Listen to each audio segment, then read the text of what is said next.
Hello. You are listening to the Grieving Parents Sharing Hope podcast. We are here to walk with parents on their unwanted journey of child loss, guiding them to a place of hope, light, and purpose, not in spite of their child's death, but as a way to honor his or her life. And now, here is your host, author, speaker, and bereaved parent, Laura Diehl. Hi, thank you for spending time with me today. In this episode, we are going to lean on something in my past. Spending almost 3 decades of my life being a children's minister, I am very aware of how God can use objects to illustrate a truth He wants us to understand. You can point to just about any object, and within a minute or two, I can come up with how it can illustrate something in the kingdom of God. And just as a note, the Rabbi, Jesus of Nazareth, was good at this as well, using objects to help give a better understanding of what he was teaching. God can and will use pretty much anything to speak a truth to us. It can be something we see a child do. It can be something maybe we notice on a train going by or something on a shelf in the store while we're shopping.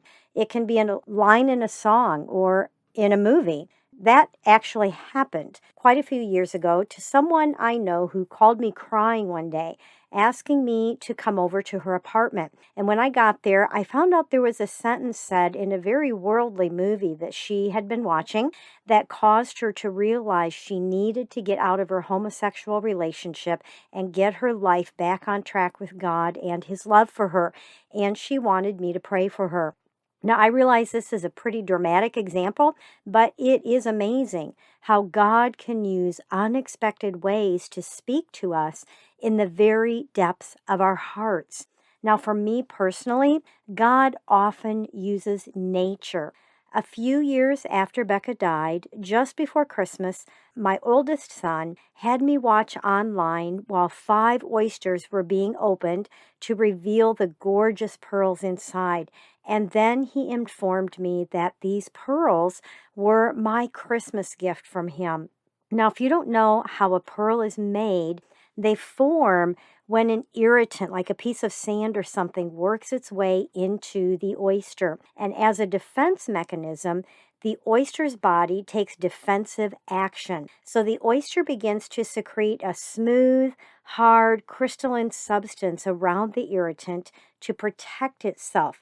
And it puts on layer and layer of this coating, which is called a nacre, and it's deposited on this irritant, whatever is not supposed to be in there. And this process requires quite a bit of time, usually a good 3 to 5 years, for a thick layer of nacre to be deposited, resulting in a beautiful gem quality pearl.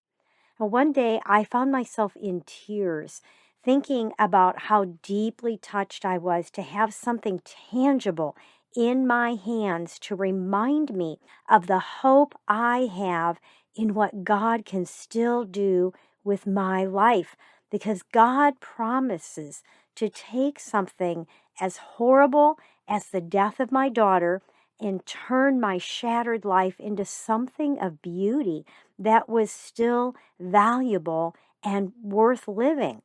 I did not know how that was possible, but having these pearls was a visual reminder that it is possible with God. Now, there are many things God teaches us through nature that He created. A butterfly coming out of the cocoon is a beautiful picture of how working our way out of bondage and darkness makes us very strong. As parents who have faced the death of our child, we are like that butterfly in a cocoon, but many of us don't want to come out. And even if we do, we often believe that getting out is close to impossible as we feel too weak to keep fighting. But we must rest and fight, rest and fight some more. Some of the strongest, most caring people that I know are bereavers who have fought their way out of their cocoon of bondage and darkness. We're not giving up. How could we? Even though on the outside it often looks like things are falling apart on us, On the inside, where God is making new life, not a day goes by without his unfolding grace. That is 2 Corinthians 4:16 in the Message translation. Continuing with this theme of nature, just this morning I read something interesting in the Bible, especially since I knew I was going to be recording this today. And it's Proverbs 10, verse 5, which tells us to know the season you're in. And I thought that was really interesting because I was going to talk about seasons. Many of my friends say that fall is their favorite season. Now, I do love fall with all of its splendor in the north when the trees turn all of those beautiful colors. It can be breathtaking. There's also the crisp, cool air, the pumpkin farms, and the fresh apple cider donuts that are so good. But spring is my favorite season. I love watching what looked old and dead come into full life with so much green and watching an endless array of colorful flowers begin to blossom with the butterflies and birds like robins returning with the warm sun on my face and the soft grass under my feet and the smell of honeysuckles or lilacs. Oh, yeah, give me a beautiful spring day anytime. Have you noticed in the spring how things seem to have their own time to bloom? Some growth comes out right away, and others takes a lot longer, maybe even making us wonder if it's going to bloom or happen at all. And this can be like our grief. We all feel like winter has come into our lives, and the further north you live, the more you experience what that's like, that feeling of the dead of winter. The phrase is called nothing grows. Everything is brown and drab, and it seems to go on like it will never end. And just like we can get anxious for spring to come, we can also be anxious in our grief. When will I stop hurting so bad? I don't think I will ever enjoy life again. These are some of the things we think and say, especially those first 2 or 3 years after the death of our child. Things are so colorless. We feel bitterly cold and dead inside. We can't see a way out. And we think that this is how it's going to be for the rest of our lives. Now, I have recently had several moms tell me that they didn't think they would ever get past the darkness. But now something is stirring inside them that they want to start feeling alive again. I see this as a sign that the winter of grief in them is coming to a close and the new growth of spring is on its way. You know, spring always comes. Some years it's later than others, but it happens. Little green buds start coming out on the trees. The grass goes from brown to green. Farmers start planting their fields, and little shoots begin to rise from the brown dirt. Flowers start to bloom, and birds begin to appear along with the butterflies and the bees. Many years ago, at the first house Dave and I bought, which would make it a good 30 years ago, there was a bush in our front yard that normally had beautiful deep pink flowers on it. But for a couple of years, it just stopped blooming and it looked like it was dying. It was just like dead branches with just a few leaves on it here and there. So toward the end of summer one year, I pretty much chopped it down to nothing.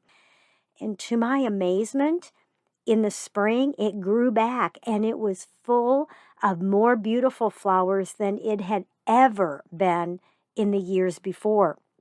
You may feel like you have been chopped down to nothing and you will never bloom again.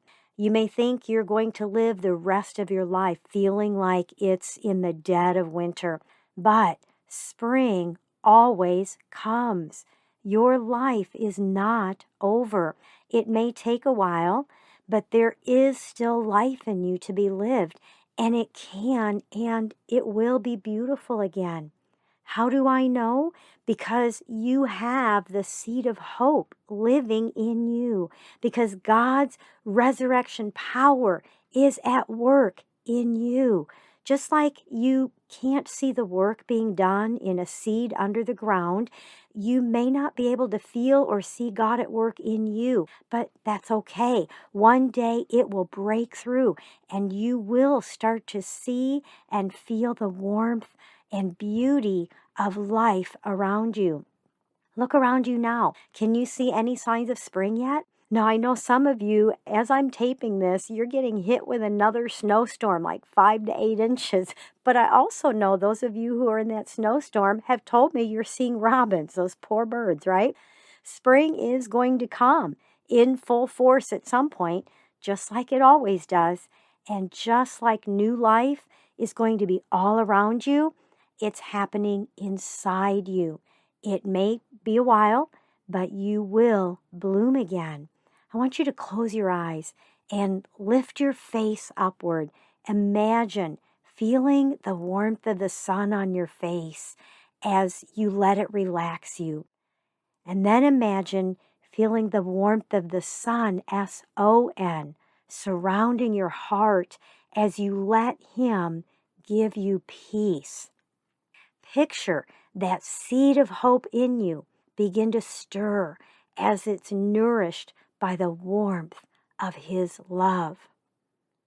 Oh, that we might know the Lord. Let us press on to know Him. He will respond to us as surely as the arrival of dawn or the coming of rains in early spring. Hosea 6:3. There is no right or wrong amount of time for us to be in that place of dark, suffocating grief. But wherever you are on this journey, I pray that this spring will give you a sign as a reminder of hope that just like God made the sun to rise every morning and He made spring to always follow winter, He made a way for you to have life again after the death of your child, even if right now you cannot imagine it happening. As you know, we are in Lent season, with Easter being just a couple of weeks away, which is the day we specifically remember Jesus' death and resurrection. Even if you're angry at Him for not stepping in and saving your child from leaving this earth, I encourage you to take a moment to thank Him that at least He made a way for you to be with your child again, never to be separated because of what Jesus came to do on earth in reconciling a sinful, decaying world to Himself. And until that day comes for you and me, I hope you will also join me in being thankful that the winter season is coming to a close and spring is on its way, both physically in the seasons and emotionally in your grief. Today's episode was taken from 3 different readings in my book that will be released next month called Reflections of Hope, Daily Readings for Bereaved Parents. This hardcover book has taken me 2.5 years to put together for you. Each day, including Leap Day, has a reading, and it ends with a reflection, which is something to think about or something simple to do to help deepen what you just read, along with a Bible verse. And honestly, I don't expect you to read it every day. That's just too much for us. There's no need to keep up with it or feel like you have to catch up if you missed a day or a week or even a couple of months. It's just when you feel led or you feel like you need some encouragement or hope, pick it up, find the reading for that day's date, and read it and let it speak to you. If you want to be one of the first ones to know when this book becomes available, along with some bonuses that I'm working on for ordering it in the first few days when it comes out, you can let me know by going to gpshope.org/reflections. You can also see the cover there and find out more specifically about the book and what some of the early readers have to say about it. So once again, you can find all that at gpshope.org/reflections, and I will put a link to that in the show notes. Let's go ahead, to our birthday segment. Dakota Crandall was born on March 27th and is forever 25. Tommy Simmons was born on March 29th and is forever 59. Miles DiGiantonio was born on March 30th and is forever 20 months old. We celebrate with these families the day these children came into the world. We know it will always be a special day for each one of these families. If you would like to have your child's birthday announced the week of his or her birthday, I would be honored to do that. All you have to do is go to gpshope.org/birthdays, fill out the form, including the pronunciation of the name to make sure I want to say it correctly for you. Just submit that information, and we will add your child to the birthday list and announce their birthday the week of his or her birthday. And Dave will also send you an email that week to remind you to listen in. I'm going to close this out by going back to those pearls that I got from my son. As I realized that I was able to hold in my hands a tangible symbol of hope, how God could still make something beautiful from something terrible that had invaded my life, I knew that I wanted to find a way to give the same gift of this gorgeous symbol of the hope we have in Him into the hands of other bereavers. And for several years, we had what we called Pearls of Hope for this purpose, where a bereaver would watch their oyster being opened, either online or in person, with each one of those oysters revealing a beautiful pearl. We never knew what color it would be or even how many, because sometimes there would be twins or 3. I think one time we had 4, and one time I think we even had 5 pearls in the same oyster. That was crazy, and they were all different colors. And we also offered different necklaces to put the pearl in to wear it. Now, when we did that, I wrote out something that I would give with each pearl, reminding us that even though it feels like it, we did not die along with our child. And I want to read part of what I wrote to you right now. You have had something way beyond an irritant invade your life. You have had to face the death of your precious child. And now you have the opportunity to allow God to do a far greater miracle in you than He does in an oyster, which is to allow Him the time and the tools needed to make something beautiful out of something so horrific. Yes, it can happen. Not only can it happen, but it will happen if you allow the one who sees what you cannot see and knows what you do not know to be at work, deeply hidden in your heart and soul where no one else has access. He wants to use this tragedy to make you highly valued, a rare and valuable gem, glowing with His love and glory unlike anyone else on earth. You are a precious and rare gem. You may not feel like it right now, but as you continue on your journey, you will realize that yes, you are still valuable, and it is because of the deep, never-ending love you have for your child that you can have hope as to your rare beauty and value. So pearls, butterflies, winter turning into spring, and what else? Ask God to speak to you through His creation, giving you the strength you need to keep going. So hold on. Pain eases. There is hope.